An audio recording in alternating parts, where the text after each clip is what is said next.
Welcome back to my channel, everyone. Today I'm gonna be going over how to properly spot a squat. I'm gonna be talking about a few things underneath that in regards to positioning, depending on how many spotters you have, but I hope you guys find value in this video, so thank you again for tuning in. I would love your support by subscribing, turning on the notification bell, and sharing with friends and family, or leaving a comment on if this was beneficial or not. So let's go ahead and get started. Also, before I forget, the giveaway for July is still going on. You have until the end of this month, the 31st, to enter. You can either order via the GoRuck link that I have provided below with the code GRMARGO, GRMARJUX. That will give you 10% off and will also enter you into the giveaway. You can also order via my first form link, and there will be 2 winners for this month, and each individual will win a prize tub of level 1 protein and a GoRuck bag. So let's kick it off. So this is gonna be the barbell back squat specifically we're gonna be talking about. Now, depending on the loading, the very one of the most important things to do is communicate with your individual or the person that's gonna be lifting. So you and the spotter and you and the lifter should have some sort of direct correlation of how heavy is this weight? How does it feel? Is it something you've done before? Is it not? Are you trying to go for a single rep, multiple reps? But if an individual is here in the center of the rack and is just one person and you are behind them, highly recommend coming in and spotting close to their torso. So if I'm squatting and then I have the person behind me, I want to have their hands close to the rib cage or torso, and then I actually want to bring my arm underneath, whether it's palms facing up or palms facing in. So if for whatever reason that person gets stuck in this position coming up, that arm is supported here on the rib cage, pressing into the rib cage and then pressing up.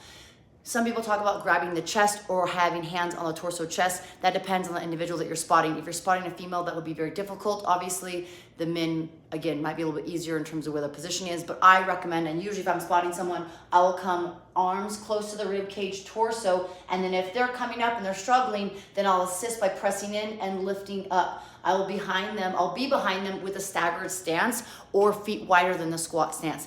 Now again, load is relative depending on where you're at, where you feel comfortable. If you are an individual person spotting another person and you don't feel comfortable with the load because it's very heavy, highly recommend grabbing another person and having a spot on both sides of the bar, so you can kind of see right there. So if you have the availability to have 3 spotters, that's also beneficial, right? So if the person's squatting here, facing in towards the rack, obviously I would have one person over there, second person over there, and as I take the bar off the squat, I would want to have my hands underneath or close to. Now it depends obviously how many plates are going to be on the rack.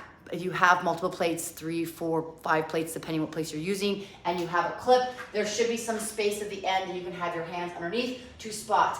Again, you would want one spotter on both sides, left and right, to support that load. If you have that third individual spot, you'll have them behind, again, sandwiching their arms around the torso, being able to lift them up. Very important to be able to do this. Now, if you don't have a spotter whatsoever, when you bail, if you're by yourself and you're lifting heavy, you always want to bail behind you.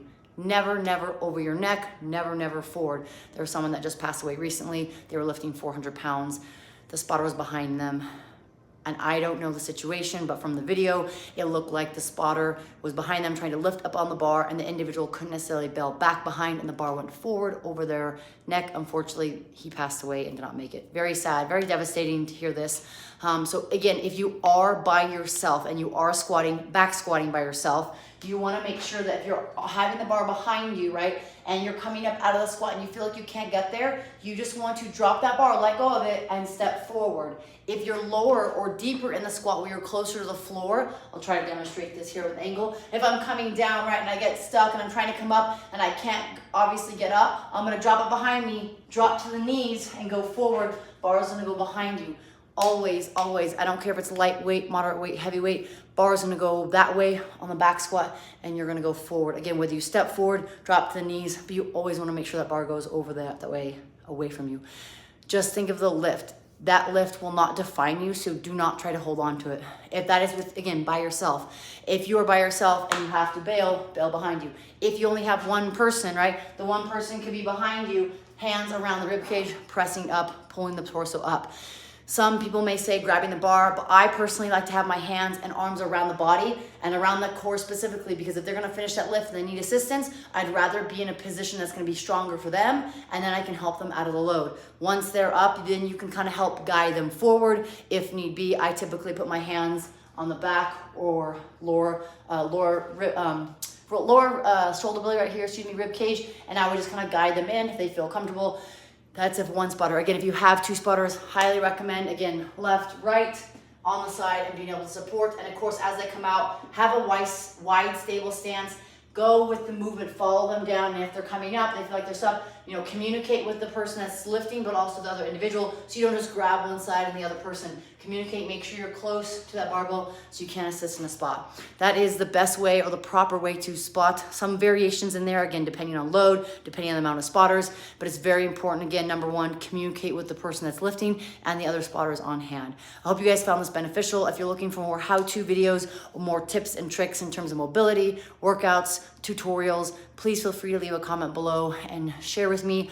And again, if you found this beneficial, please feel free to share with friends and family. Any questions in regards to the giveaway, let me know, and I will see you guys on Monday. Have a great weekend.